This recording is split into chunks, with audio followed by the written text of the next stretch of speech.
sometimes, the simplest acts of kindness can set off a chain of events nobody saw coming. In America, small towns and highways hide stories that can change lives forever. One evening, a woman stranded on the roadside meets a mechanic who offers help without asking for a single dollar. But when her husband learns what happened, his reaction shakes everything. What starts as a good deed slowly turns into something much deeper, filled with suspicion, trust, and a truth that keeps everyone on edge. Before we continue, let us know in the comments where you are watching from today and what time you are currently watching this video. If you enjoy stories like this, make sure to like, share, and subscribe for more. The late afternoon sun dipped low over the wide Texas highway, casting long shadows across the nearly deserted road. Cars passed in the distance, but not often. The hum of engines came and went like echoes through the stillness. For most people, this stretch of road was just a blur between towns, but for Claire Turner, it became a nightmare. Her car shuddered, coughed, and then gave a final sputter before rolling to a stop on the shoulder. She gripped the steering wheel tightly, frustration mixing with fear. Her phone showed just one bar of signal, fading in and out. She tried calling her husband Greg, but the call dropped before it even rang. She exhaled sharply and leaned back in the driver's seat. The wind outside howled softly, tossing dust across the asphalt. Every minute that passed made her more uneasy. She was 30 miles from the nearest town, and the sun would soon be gone. She popped the hood, stepped out carefully in her flats, and stared down at the mess of wires, tubes, and metal. Claire had never been the type to know much about cars beyond filling the gas tank. Her father once tried to teach her how to change the oil, but she hadn't paid attention. Now, she wished she had. Headlights appeared in her rear-view mirror, growing brighter as a truck slowed down and pulled in behind her. Her heart raced. A tall man in grease-stained overalls stepped out. His skin glistened dark under the fading light, and he wiped his hand with a rag as he approached. "You all right, ma'am?" he asked in a deep voice. Claire stiffened. She wasn't sure whether to feel relieved or cautious. Her mind ran wild with all the crime stories she had read online. But something in the man's tone was steady, calm, genuine. My car just died," she replied. "It won't start." The man nodded, glancing at the open hood. "Name's Marcus. I'm a mechanic. Got a shop a few miles back. Mind if I take a look?" Claire hesitated, then stepped aside. "Please, I don't know what's wrong." Marcus leaned over the engine, his hands moving with practiced ease. He checked connections, tested a few things, and after a few minutes he sighed. "Fuel pump shot. You're not going anywhere tonight unless it's replaced." Her stomach dropped. "So, I need a tow." "Normally, yeah," Marcus said, straightening up, "but I got tools in my truck. Spare parts too. Could fix it right here." Claire blinked. "Really? How much would that cost?" Marcus shook his head. "Don't worry about it. You're stuck out here. I don't charge for roadside help." She stared at him, surprised. "You're serious?" He gave a small smile. "Been in your shoes before. Nobody stopped to help me. Don't want others to feel that." The air grew still for a moment as Claire processed his words. She had met plenty of people in her life, but very few like him. As Marcus worked, the sun sank fully behind the horizon, leaving the highway bathed in twilight. He set up a small work light from his truck, the glow casting sharp angles on his face. Claire watched him carefully, noting the way his hands moved, confident, steady, precise. Still, a flicker of unease lingered in her chest. Here she was, alone with a stranger in the middle of nowhere. Every sound of night seemed louder. Crickets, the rustle of dry grass, the occasional rumble of a far-off semi. Marcus spoke now and then, explaining what he was doing, maybe to ease her nerves. "Pump's corroded. I'll swap it out. Won't take long." Claire hugged herself against the cooling air. "You do this often?" He chuckled. "More than I can count. Folks break down on this stretch all the time." Time seemed to blur. 30 minutes passed, then 40. Marcus wiped sweat from his forehead, and finally stood upright. "Try it now," he said. Claire slid back into the driver's seat and turned the key. The engine roared to life as if nothing had ever been wrong. Relief washed over her. "It works!" she exclaimed. Marcus gave a small nod, closing the hood. "You're good to go." She stepped out again, reaching for her purse. "At least let me pay you something." But he raised a hand. "No need. I told you it's free." Claire's brow furrowed. "Why would you do that? You spent almost an hour here." Marcus shrugged. "Sometimes people just need help. Doesn't always have to come with a price tag." She looked at him, really looked at him, and for a moment she felt something unfamiliar. Guilt. She had assumed the worst of him when he first pulled up, but now she realized he had done more for her than most people ever would.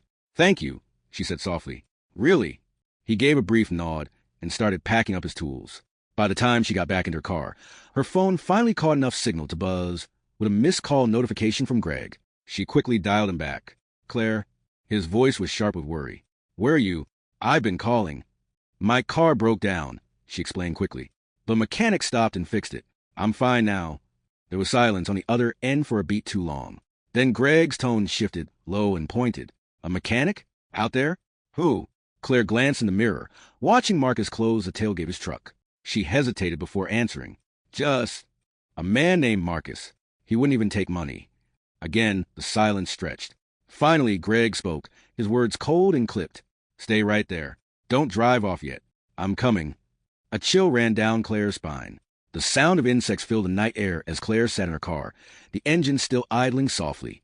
She gripped the steering wheel, unsure if she should drive away or wait as Greg had told her. The thought of staying made her uneasy, but something in her husband's tone left her frozen. Marcus tapped lightly on her window, motioning for her to roll it down. She did, just a crack. You're good to go, he said calmly, his eyes catching the glow of the work light he hadn't yet packed. No need to hang around here. Claire gave a small nod. My husband? He's on his way. Marcus's brows furrowed slightly, but he only shrugged. All right, I'll stick around until he gets here, just so you're not alone. Her heart thudded harder. She wasn't sure if that was a comfort or a reason for more nerves. Minutes passed, dragging heavy in the night. The highway was quiet, broken only by the occasional whoosh of a distant truck. Marcus leaned casually against his truck, wiping the last of the grease from his hands. He seemed at ease, but Claire could feel tension rising in the air.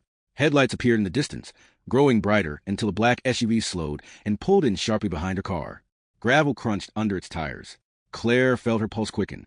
Greg stepped out, tall, broad-shouldered, his jaw tight. His sharp gaze swept over Claire, then landed on Marcus. For a moment, the two men simply stared at each other. You all right, Claire? Greg asked without looking away from Marcus. Yes, she said quickly. He fixed the car. It runs fine now. Greg's expression hardened. And you didn't pay him? I tried, she said, her voice thin. He refused. Marcus finally spoke, his voice steady but low. I told her I don't charge for roadside help. Wasn't a big deal. Greg stepped closer, squaring his shoulders. Everything's a deal. Nobody spends an hour working for free. So what's your angle? The words cut sharp through the air. Claire winced, her hands tightening on her purse. Marcus didn't flinch. No angle. Just helping someone stuck out here. Greg's eyes narrowed. Out here at night with my wife? Sounds convenient. The tension pressed down like heavy air before a storm. Claire stood quickly, moving between them. Greg, stop. He was kind. He got me back on the road when I didn't know what to do. Her husband's jaw clenched, but his eyes never left Marcus. Kind doesn't mean trustworthy. For the first time, Marcus's calm expression shifted. His voice carried a hint of edge now. I don't need to stand here and be treated like I did something wrong. You should be glad she's safe. Claire swallowed hard, her gaze darting between them. The night felt alive with electricity, as though one wrong word might spark something worse. Greg finally stepped back, but his glare stayed fixed on Marcus. Next time, she won't need strangers. I'll handle it. Marcus gave a dry laugh, shaking his head. Funny thing about cars, they don't wait for your schedule to break down. Anyone could have passed their night. Be glad it was me and not someone else. Greg's fist tightened at his sides. Claire touched his arm quickly, trying to calm him. Greg, please, let's just go. For a long, tense second, no one moved. Then Greg exhaled sharply through his nose, turned on his heel, and went back to the SUV. Claire gave Marcus a final glance, torn between gratitude and guilt. Thank you again, she said softly. Marcus simply nodded. Drive safe. She slid into the passenger seat of Greg's SUV, and within seconds, they were back on the road. The silence between them was thick, heavier than anything Claire wanted to bear. Finally, she spoke, her voice tentative.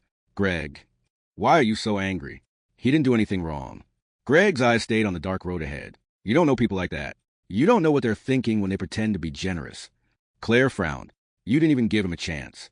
He fixed the car for free. That's exactly the problem, Greg snapped. Nobody works for free unless they want something else. And I don't like the thought of my wife stranded alone at night with a stranger who won't explain why he's so generous. His words hung heavy in the SUV. Claire pressed her lips together, torn between defending Marcus and keeping peace with her husband. After a long silence, she tried again. Maybe he's just different. Maybe he knows what it feels like to be stuck and helpless. Not everyone has a hidden agenda, Greg. Greg didn't answer, his grip on the wheel tight. They drove in silence for the next half hour, the lights of town slowly growing ahead. But Claire's mind wasn't quiet. She kept replaying Marcus's calm voice, his steady hands. The way it stayed until Greg arrived even though he didn't have to. She thought of the suspicion in Greg's tone, the sharpness in his words. She couldn't shake the sense that this wasn't over. When they finally pulled into their driveway, Greg cut the engine sharply and stepped out without waiting for her. Claire sat for a moment, staring at the quiet house they called home. The porch light flickered faintly, shadows stretching long across the yard. Inside, Greg paced the living room, muttering to himself. Claire followed him in, setting her purse on the table. "Greg," she began cautiously. He stopped and turned toward her, his face hard. "I don't trust him, and I don't want you trusting him either. Do you understand?" Claire's chest tightened. She gave a slow nod, but inside her thoughts twisted. She had no plans to see Marcus again. Yet the memory of his kindness had planted something she couldn't ignore, something that clashed with her husband's harshness. And though she didn't know it yet, the night on that lonely highway was only the beginning. The next morning, sunlight poured through the blinds, striping the bedroom wall with pale gold. Claire lay awake long before Greg stirred beside her. Sleep had been shallow, her mind replaying the night again and again. The way Marcus had calmly fixed the car, the tense confrontation when Greg arrived, the sharp edge in her husband's voice. She finally slipped out of bed, padded quietly into the kitchen, and made coffee. The smell filled the house, comforting in its normalcy. But inside, nothing felt normal. Greg emerged minutes later, dressed already in his work shirt and slacks. He didn't greet her. He poured himself a mug, sat at the table, and stared into dark liquid like it held answers. Claire tried to sound light. "Do you want breakfast?" He shook his head. "Not hungry." The silence stretched. Claire's stomach knotted. She hated how one good deed from a stranger had planted this wall between them. She sipped her coffee, then finally broke the quiet. "Greg, about last night." He raised his eyes, sharp and guarded. She pressed on. "You overreacted. Marcus wasn't trying to hurt me. He helped me. You should be thankful." Greg's jaw worked, muscles tight. "You don't get it. I've seen men like him, acting decent until they're not. You think he was doing charity? No. He wanted something. Maybe not right then, but eventually." Claire exhaled in frustration. "Greg, that's not fair. Not everyone is out to trick us. Don't be naive, Claire." His voice was cold. "You live in a world where you think kindness comes without strings. But I've seen what happens when people let their guard down. I won't let that happen to you." She swallowed back her reply. She knew when Greg's mind was locked, arguing was useless. The day unfolded with its usual rhythm. Greg leaving for work, Claire tidying up the house, running small errands in town. But a restless feeling followed her everywhere. Each time she caught a reflection in shop windows, she saw it in her eyes, the shadow of last night's unease. Late in the afternoon, her phone buzzed. She glanced down and froze. A number she didn't recognize. She hesitated, then answered. "Hello. Ma'am, this is Marcus. I hope I'm not bothering you." Her breath caught. "How did you get my number?" "You left it on the warranty card in your glove box. I saw it when I was checking your papers for the part replacement," he explained. His tone was calm, matter of fact. "I just want to make sure the car is running fine today." Claire's tension eased slightly. "Oh, yes, it's fine. Thank you again." There was a pause on the line, filled with the faint sound of tools clinking in the background. "Good. Just making sure. Some parts act up if they're not tightened right. But you should be fine now." She smiled faintly despite herself. "That was thoughtful of you." Another pause. Then quietly Marcus said, "Your husband didn't seem too happy last night." Claire's smile faded. He worries a lot. Don't take it personally." Marcus exhaled softly. "Not the first time someone looked at me that way. Won't be the last." Her throat tightened. She wanted to apologize again, but the words stuck. Instead, she said, "Anyway, thank you for checking in. That was kind." "Take care of yourself, ma'am," Marcus said, then hung up. She stood still for a long moment, phone pressed her ear even after the line went dead. His voice lingered, steady, respectful, but carrying something deeper, something she couldn't name. That evening, Greg came home late. Tension etched into his face. Claire served dinner, but conversation was minimal. He seemed distracted, distant, as though replaying his own version of the night before. Halfway through the meal, Claire decided to tell him about the call. Marcus checked in today. Wanted to be sure the car was running fine. Greg's fork clattered against his plate. His eyes snapped to hers, sharp and accusing. "He called you?" "Yes," she said quickly. But it wasn't anything strange. He just wanted to be sure everything was okay. Greg leaned back, arms crossed tightly. "You don't see it, do you? He's trying to keep a line open. He didn't fix your car for free. That was his way in." Claire's stomach churned. "No, Greg, you're twisting this." He was just being decent. Greg slammed his hand down on the table, making the silverware jump. "Stop defending him." The sudden burst made her flinch. For a moment, the house felt hostile, walls closing in. Greg's voice dropped, lower now, but still laced with anger. "If he calls again, you tell me first. Do you understand?" Claire nodded, though inside her thoughts swirled. She hated the way suspicion was poisoning everything. That night, long after Greg had fallen asleep, Claire lay awake listening to the sound of his breathing. She thought of Marcus under the glow of his work light, patient and focused, expecting nothing in return. She thought of his calm voice on the phone, the quiet strength in his words. Her chest ached with a question she couldn't silence. Why did Greg see danger where she saw kindness? The next day brought a new complication. While Claire was in town picking up groceries, her car began to rattle again, nothing major, but enough to worry her. She pulled into the parking lot of a hardware store and popped the hood, staring helplessly at the engine. Car trouble again? A voice called. She turned and saw Marcus across the lot, carrying a box of supplies to his truck. Relief mixed with alarm. "It's making a strange sound," she admitted. He set the box down and walked over, wiping his hands on a rag. "Let me listen." She hesitated, glancing around nervously, half expecting Greg to appear. But the relief of seeing someone who actually knew what to do outweighed her worry. Marcus leaned in, listened, and nodded. "Loose belt. Nothing major. I can tighten it in 5 minutes." Claire's shoulders sagged with gratitude. "Would you? Please." He smiled faintly. "Of course." As he worked, she felt that same conflicted pull she felt on the highway, a mixture of safety and unease. The sound of tools clicking under his steady hands was oddly reassuring. When he finished, he closed the hood and wiped his hands again. "You should be fine now, but if it rattles again, bring it by my shop." She smiled. "I owe you twice now." He shook his head. "You don't owe me anything." But deep down, Claire knew that wasn't how Greg would see it. And she also knew the moment she told him about this, the storm inside their home would grow. Claire drove home with her hands gripping the steering wheel tighter than usual. The belt was fixed, the rattle was gone, but her heart thudded in her chest. The entire ride, her mind swirled with one question. Should she tell Greg what happened? She knew his reaction. She had seen it before. His suspicion would explode, his temper would flare, and the house would turn cold again. But hiding the truth felt dangerous in another way. Secrets had a way of unraveling, and Greg had a sharp eye for details. By the time she pulled into the driveway, dusk was already settling in. The porch light flickered faintly, and Greg's SUV was parked out front. He was home. Claire shut off the engine, sat for a moment, and took a deep breath before stepping out. Inside, Greg was sitting on the couch, scrolling through his phone. He glanced up briefly, then returned to the screen. "You're late." "There was traffic," Claire said quickly, setting the grocery bags on the counter. Greg's eyes flicked up again, sharper this time. "Traffic? On a Wednesday afternoon? Don't lie to me." Her chest tightened. "I'm not lying. I stopped at the hardware store too." Greg set his phone down slowly, leaning forward. "Why?" She hesitated, her throat dry. The truth hovered on the tip of her tongue, but fear kept it there. Just needed a few things." His eyes narrowed, studying her. For a moment, she thought he might press harder, but instead, he leaned back and said nothing. The silence was heavier than words. That night, as Greg showered, Claire stood by the sink washing dishes.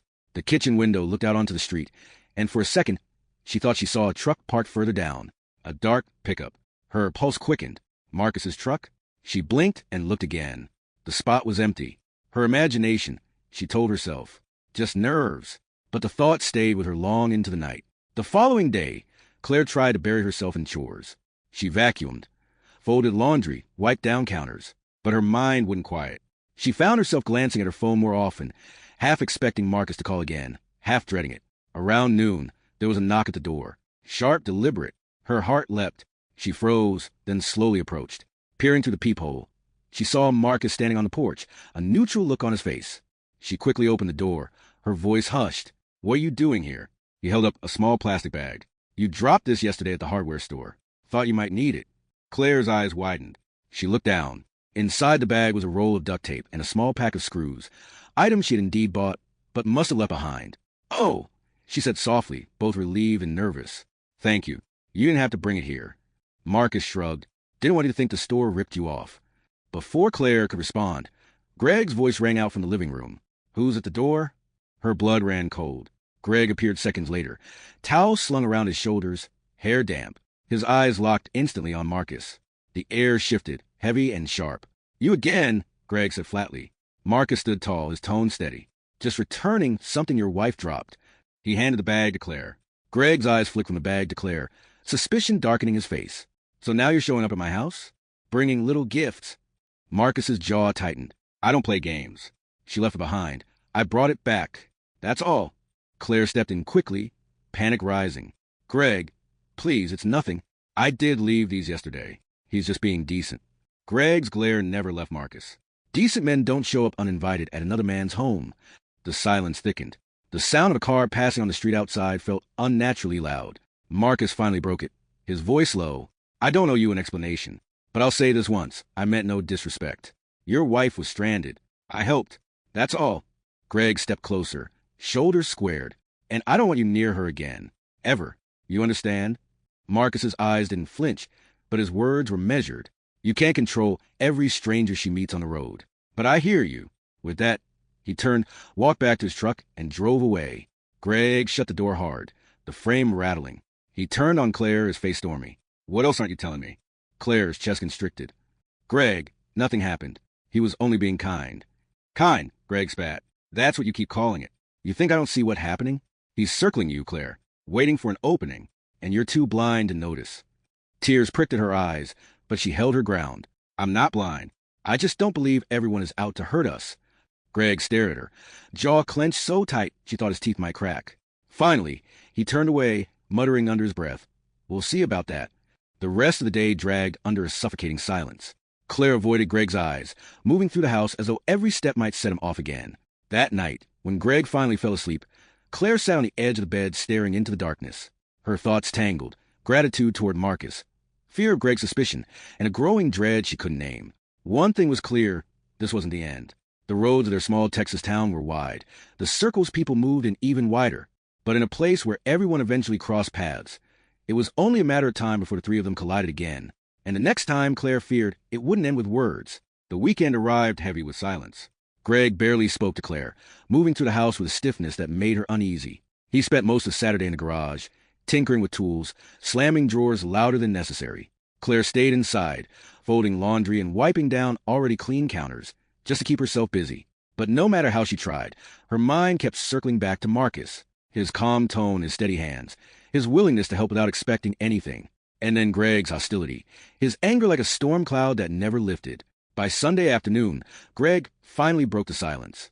I'm going to the store, he said flatly, grabbing his keys. Claire nodded. All right. When the door shut behind him, she exhaled deeply, sinking onto the couch. For the first time in days, the house felt lighter, though the relief carried guilt with it. She pulled out her phone and stared at the screen. Marcus's number wasn't saved, but she knew the digits from the missed call log. Her thumb hovered over it, her chest tight. Should she? Before she could decide, there was another knock at the door. Not sharp like Greg's, not casual either, measured. Her breath caught. She peered through the peephole and saw Marcus again, standing there with his cap pulled low. Claire opened the door, just a crack. Marcus, you can't keep coming here. Greg, well, I know. Marcus cut in quietly. I don't want trouble. Just want to say I'm sorry for the way things went the other day. Didn't mean to cause issues between you two. Claire's eyes softened. You don't have to apologize. You didn't do anything wrong. Marcus gave a faint smile, but his eyes carried weight. Some folks don't see it that way. She hesitated, glancing toward the driveway. Greg's not home. But if he comes back and finds you here, I'll leave. Marcus said quickly, I don't like unfinished business. Claire opened the door a little wider, lowering her voice. You've been kind to me. I appreciate that. But Greg, he won't understand. Marcus nodded slowly. I get it. I'll keep my distance. For a moment, they stood there in silence, the air thick with unspoken thoughts. Then Marcus tipped his cap and stepped back. Take care of yourself, Claire. She watched him walk back to his truck, a strange ache blooming in her chest. Minutes later, Greg's SUV turned the corner. Panic jolted through her. She darted inside, heart hammering, and peered out the window. Greg slowed as he passed Marcus's truck. His eyes locked on it instantly. The SUV rolled into driveway, and Greg stepped out, his face already darkening. Who was that? He barked, before the front door even shut behind him. Claire's hands trembled. Marcus. He just stopped by to return something. Then he left. Greg's voice sharpened. He was here? Again? After I told him. He didn't stay long, she rushed. He only came to apologize. That's it. Greg paced the living room, fury in his movements. This man doesn't get boundaries. He thinks he can show up at my house, talk to my wife, and walk away clean? No, that's not happening. Claire swallowed hard. Greg, please don't make this worse. He hasn't hurt anyone. Greg stopped, his glare piercing her. You think I'm the problem. You think I'm paranoid. But men like him, men who act too good to be true, they always have a plan. And I'll be damned if I let him run circles around me in my own life. That night, Greg hardly touched his dinner. He sat in the living room with the lights off, staring out the window like a guard dog watching for intruders. Claire lay in bed, staring at the ceiling, feeling the distance between them stretch wider. The next morning, Claire decided to clear her head. She drove into town, picked up groceries, and stopped at a small diner for coffee. The place buzzed with chatter, farmers in boots, waitresses balancing trays, the hum of country music from the jukebox. As she sipped her coffee, she overheard two men at the counter talking. "Marcus helped me last week," one said. "Didn't charge a dime. Guy's solid. Don't know why folks talk sideways about him." "Yeah," the other agreed. "Saved my nephew's truck from breaking down completely. Didn't even want money. Just said, pay it forward." Claire's heart clenched. She wasn't the only one Marcus had helped. He wasn't pretending. This was just who he was. When she left the diner, her steps felt heavier. She knew Greg wouldn't believe it, no matter how many stories she told him. Later that evening, Greg came home tense again. Claire tried to keep dinner light, talking about groceries and town gossip, but his answers were clipped. Finally, he asked a question that made her stomach drop. "Did he come around again today?" She shook her head quickly. "No." Greg studied her, his eyes narrowing, like he was weighing every twitch of her face. After a long silence, he muttered, "Good, because if he does, I won't just stand by and watch." His tone carried something new now, more than anger, more than suspicion. It carried intent.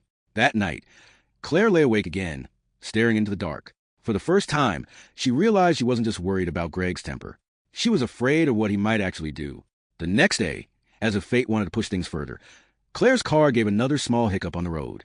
Not serious, but enough to make her grip the wheel tighter. She pulled over, cursing softly under her breath.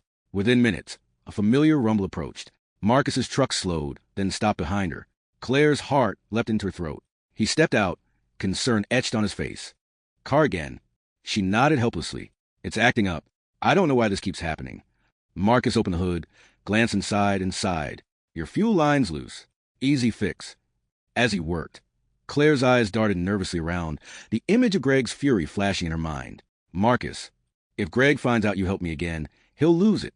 Marcus looked at her then, steady and unshaken. "Let him. I'm not here to impress your husband. I'm here because leaving you stranded isn't an option." His words struck something deep inside her. She didn't know what to say. And for the first time, Claire realized this wasn't just about cars anymore. The hood slammed shut with dull thud as Marcus wiped his hands on his rag. Claire stood beside the car, her eyes darting nervously down the highway, half expecting Greg's SUV to appear at any moment. "There," Marcus said firmly. "Fuel lines tightened. Shouldn't give you any more trouble." Claire exhaled, relief washing through her, but it was quickly drowned by fear. "Marcus, you don't understand. If Greg finds out about this, he'll—" Marcus cut her off, his voice calm but direct. "He'll what? Be angry?" "Claire, I've seen men like him before, always thinking they own the ground their wives walk on." Her lips parted, but no words came. Something in Marcus's tone, steady, confident, almost protective, made her chest tighten. "I'm not asking you to choose sides," Marcus continued, "but I'm not going to pretend I don't see what's happening. A man who loves you shouldn't be making you this afraid." Claire's throat burned. She wanted to argue, to defend Greg, but deep inside, she couldn't. The fear she carried every time Greg raised his voice was real. She managed only a whisper. "Please, just don't come by the house again. For your own sake." Marcus nodded slowly, stepping back toward his truck. "Fine, but if you ever need help, real help, you call me." He slid into his truck and drove away, leaving Claire standing in the warm breeze, her heart caught between gratitude and dread. That evening, she parked carefully in the driveway, trying to steady her breathing before stepping inside. Greg was in the kitchen, already pouring himself a drink. The sharp smell of whiskey filled the air. "You're late again," he said without turning. "I stopped at the market," Claire replied, forcing her voice steady. Greg swirled a glass in his hand, then turned, his eyes narrowing. "And the car? Sounded fine pulling up. Did you see him again?" Claire froze. "No, Shalit." Greg studied her face, the silence unbearable. Finally, he muttered, "Good." But his eyes told her he didn't believe her. Dinner was tense, every clink of silverware against plates loud in the quiet. Greg barely touched his food, sipping more whiskey instead. Claire kept her gaze low, afraid of setting him off. Afterward, Greg retreated to the living room, the television casting blue light across his face. Claire cleaned up quietly, her hands trembling over the dishes. She couldn't shake Marcus's words. "A man who loves you shouldn't be making you this afraid." That night, Greg came to bed late, his steps heavy. He laid down without a word, his back to her. Claire stared into the dark, her chest aching. The next morning, Greg left early for work, muttering something about a meeting. Claire stayed behind, tidying the house again, but her thoughts wouldn't settle. She walked from room to room, restless. Finally, she sat on the couch and stared at her phone. Marcus's number lingered in her call log. She shouldn't. She knew she shouldn't, but her fingers dialed anyway. He answered on the second ring. "Hello, it's me," Claire said quietly. I just want to thank you again for yesterday." There was a pause on the line. "You don't owe me thanks, Claire. You don't owe me anything." Her breath caught at the way he said her name, gentle, steady, without suspicion. She hadn't realized how much she missed hearing her own name spoken that way. They spoke only briefly, about the car, about nothing. But when she hung up, her chest felt lighter, even if only for a moment. Later that day, she decided to drive to the library. She needed the distraction, the quiet escape of books. But as she parked downtown, she noticed a familiar SUV across the street, Greg's. Her stomach dropped. He wasn't supposed to be here. Sure enough, as she stepped out of her car, Greg appeared from around the corner, his face tight, his eyes sharp. "What are you doing here?" he demanded. Claire stammered. I just came to pick up a book." Greg's gaze flicked to her car, then back to her. "Funny, I checked the mileage this morning. You've been driving more than you're saying. Where are you really going, Claire?" Her pulse raced. "Greg, please. I'm not lying.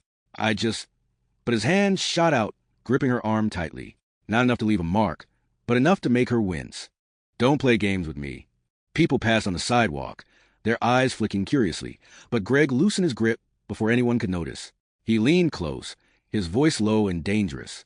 "If I find out you've been seeing him again, Claire, it won't end well." Tears stung her eyes. "I haven't," she whispered. Greg studied her a moment longer, then released her arm. "Go get your book. I'll be in the car." The rest of the day blurred in a haze of fear. Claire couldn't focus on anything. Not the pages of the book she borrowed, not the errand she tried to finish. All she could think about was Greg's grip, his warning, and Marcus's calm voice on the phone. That night, when Greg finally fell asleep, she sat in the dark living room, phone in hand. She typed a message, erased it, typed again. Finally, she sent it, "Marcus, I don't know what to do anymore." The reply came minutes later. "Then maybe it's time you stop being afraid and start telling the truth." Claire's hands trembled as she stared at the words glowing on the screen. She didn't know it yet, but a choice was closing in on her. And once it was made, there would be no turning back. Claire sat frozen on the couch, Marcus's message glowing on her phone screen. "Stop being afraid. Start telling the truth." The words unsettled her. They were bold, direct, dangerous. Her thumb hovered over the screen, tempted to reply, but fear wrapped around her chest like iron chains. If Greg ever found out she was still speaking to Marcus, there would be hell to pay.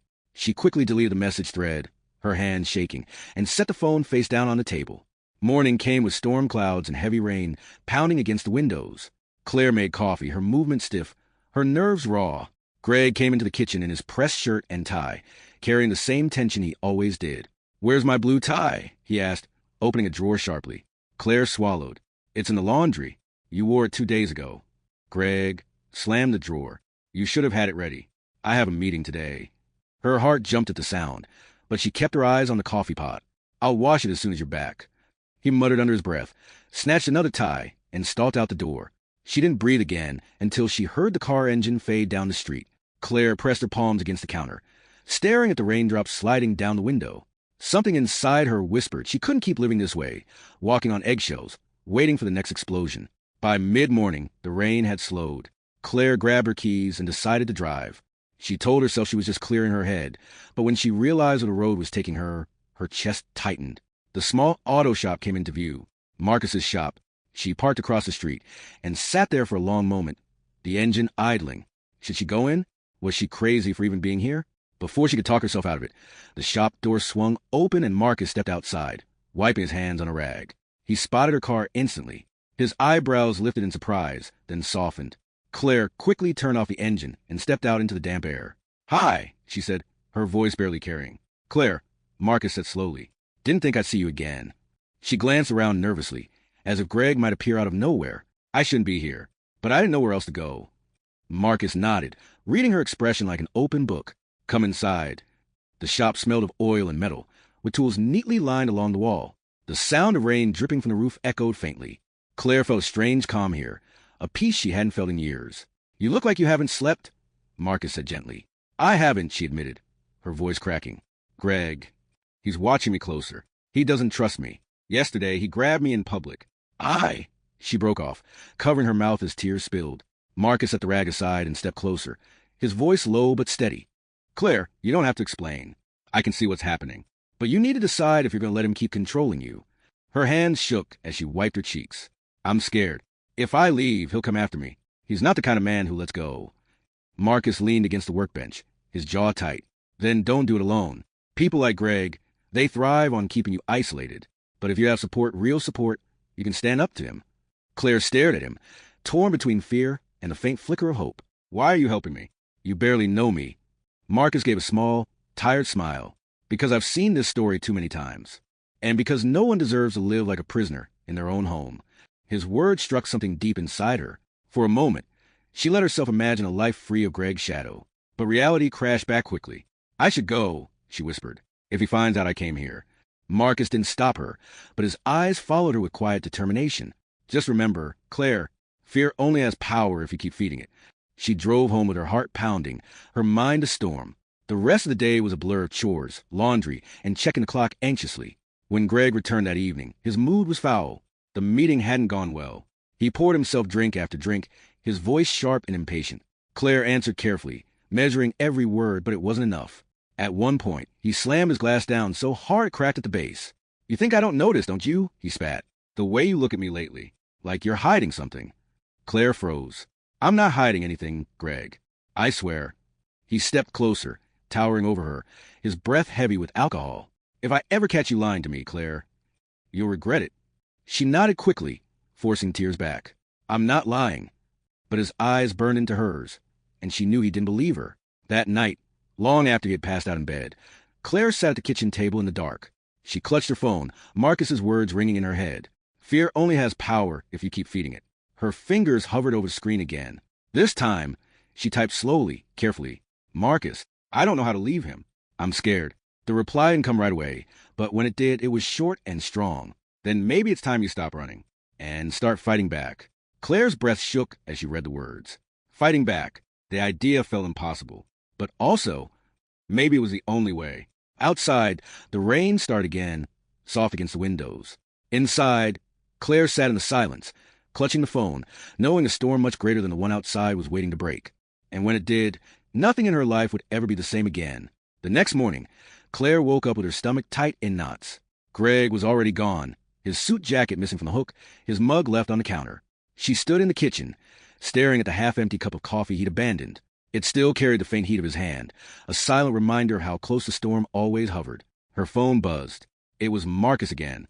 You don't have to do this alone. I know people who can help you, but you have to trust me. Claire stared at the message. She thought about the bruises fading under her blouse, the broken glass still buried in the trash can, the fear that filled every corner of her house. Then she thought about Marcus's steady eyes, his voice when he told her no one deserved to live like a prisoner. Her hands trembled, but she typed back. I don't know if I can, but I can't keep living like this either. The reply came quickly. Then let's meet. Somewhere safe. Public. He won't know. She chewed her lip. A public place. That seemed safer. Greg couldn't possibly suspect. Could he? By late afternoon, Claire found herself parked at a small diner on the edge of town. Her heart pounded as she walked in. Marcus was already there, sitting at a booth by the window. He gave her a small nod, nothing dramatic, but enough to steady her nerves. The waitress poured her coffee. Marcus leaned forward. I called a friend. She works at a shelter for women trying to get out of situations like yours. If you want, she can meet you tonight. Claire's throat tightened. A shelter? It's safe. They don't tell men where it is. You'd have people around you. Support, lawyers if you need them. You don't have to face Greg alone. She stirred the coffee, staring at the dark liquid. The idea was terrifying, yet something inside her longed for it. Claire, Marcus said quietly, if you keep waiting for the right moment, it'll never come. He's not going to change. He's only going to get worse. Tears welled in her eyes, but she nodded. Okay, I'll talk to her. They set the plan quickly. That evening, Marcus's friend would meet her in the diner parking lot. Claire would come with just a small bag, nothing Greg could notice missing. But as Claire drove home, her nerves returned like thunder rolling across the sky. Greg's car was already in the driveway when she pulled up. He was in the living room, his tie loose, a drink in his hand. His eyes narrowed the moment she stepped through the door. Where have you been? Claire's breath caught. I stopped at the store. We were out of milk. Greg rose slowly, studying her face like a hawk watching prey. You were gone a long time for just milk. Her hands shook as she set her purse on the table. There was traffic, and I ran into someone from church. Greg walked closer, the weight of his steps heavy on the hardwood floor. Someone from church, huh? His voice was quiet, but edged with steel. Funny, because I checked the car mileage yesterday. You're driving more than you're telling me. Claire's stomach dropped. He'd been tracking her. Greg, I promise, he cut her off, his face twisting. Don't lie to me. He slammed his glass down, so hard liquid splashed onto the table. You think I don't know? You think I'm stupid? She flinched back, her heart racing, but forced her voice steady. Greg, I'm telling the truth. He stared at her for a long, suffocating moment before grabbing his coat. I'm going out. Don't wait up. The door slammed behind him. Claire stood shaking in the silence. Every instinct told her the window was closing. If Greg was already suspicious, waiting longer would only make things worse. With trembling hands, she packed a small bag, just a change of clothes, some money, her phone charger. She tucked it into her trunk under a blanket. When evening came, she slipped out of the house, telling herself she was just going for a walk. Her legs felt weak, but she forced herself into the car and drove to the diner. Marcus's friend was already there, a tall woman in her 40s with kind but serious eyes. She introduced herself as Lisa. You ready? Lisa asked. Claire's chest tightened. She thought of Greg of the house, of all the years she had bent herself to survive him. Then she thought what Marcus had said. Fear only has power if you keep feeding it. Yes, Claire whispered. I'm ready. They pulled onto the highway, Lisa leading in her car, Claire following behind. Marcus had stayed back on purpose. He knew it would be safer if Greg didn't see them together. But halfway down the dark stretch of road, Claire's headlights caught something that made her blood run cold. Greg's car. It was parked on the shoulder, engine idling as if waiting. Her breath stopped. Had he followed her? Was he testing her? Panic shot through her. She gripped the wheel, debating whether to keep driving or turn back. Her phone buzzed. A message from Marcus. Don't stop. Keep going. Lisa knows another route. But in her mirror, Greg's car pulled off the shoulder and merged into the lane. His headlights loomed closer, burning into her rearview mirror. Claire's pulse hammered. He was following her. Her phone buzzed again. Another message. Stay calm. Stay with Lisa. Don't let him see you panic. But it was too late. Greg was tailing her, tight on her bumper, his engine roaring like a predator chasing prey. Claire gripped the wheel until her knuckles turned white. The night stretched ahead, dark and uncertain. She knew one thing for certain. Greg had found out, and whatever happened next would change everything. The night highway stretched endlessly, dark trees blurring past, as Claire's car rattled under a tight grip on the wheel. Greg's headlights bore into her rearview mirror, each flicker of light like a knife stabbing her chest. He was too close, far too close. Lisa's car ahead swerved slightly, then accelerated, as if signaling Claire to keep steady. But Greg was gaining, pressing down on the gas, trying to box her in. Claire's heart pounded. She could almost hear his voice in her head, sharp and cold. You think you can leave me? You belong to me. Her phone buzzed in the cup holder. Another message from Marcus. Don't pull over. Stay with Lisa. She'll lead you somewhere safe. Trust her. But the weight of Greg's headlights grew heavier, closer, until she could almost feel his bumper against hers. Claire's hands trembled, but she forced her foot down on the accelerator. Lisa made a sharp turn onto a smaller, winding back road. Claire followed, tires screeching, praying Greg would lose track. But no. His car swung behind hers, headlights slicing through the night, like a predator refusing to let go. The chase went on for miles, each twist and turn a battle of fear and courage. Claire's body shook, but she clung to one thought. I can't go back. I won't go back. Finally, Lisa's car veered into a parking lot lit dimly by a row of flickering street lamps. Claire followed, heart in her throat. She realized with a shiver it was the police station. Lisa stepped out her car, waving her arms. Two uniformed officers emerged from inside the building, alerted by the noise of screeching tires. Greg's car screeched in behind them, stopping with a violent jerk. The door flung open and Greg stormed out, his face twisted with rage, his tie dangling loose. You think you can run from me, Claire? He roared, pointing at her. You think some strangers can protect you? The officers stepped forward, hands on their belts. Sir, calm down. Step back. Greg ignored them, his eyes blazing at Claire. Get in the car. Now, we're going home. Claire stood frozen by her door, trembling. But then Lisa was beside her, a steady hand on her shoulder. No, Claire, you're safe now. Safe. Greg's laugh was bitter, jagged. She's my wife. She doesn't need saving. One of the officers raised his hand. Sir, step back, or we'll have to detain you. Greg sneered, his fists clenched. You don't know her. She wouldn't survive a day without me. And then, for the first time in years, Claire found her voice. It came out shaky, but strong enough to carry across the lot. You're wrong, Greg. I've already survived more than anyone should, and I'm done surviving with you. The words hung in the air like a bell tolling. Greg froze, his face contorting as if struck by something heavier than any fist. For a moment, the anger faltered, replaced by disbelief. You. He staggered a step closer, his voice low, trembling. You dare say that to me? But before he could move another inch, the officers blocked his path. That's enough, one said firmly. Turn around. Hands where I can see them. Greg resisted, jerking his arm back. Don't touch me, he shouted. But within seconds, the officers had him restrained, his curses filling the night air as the cold click of handcuffs locked into place. Claire stood rooted to the spot, tears streaming down her face, her chest rising and falling with the weight of years she had carried. She watched Greg being led away, thrashing against a grip of men who weren't afraid of him the way she had been.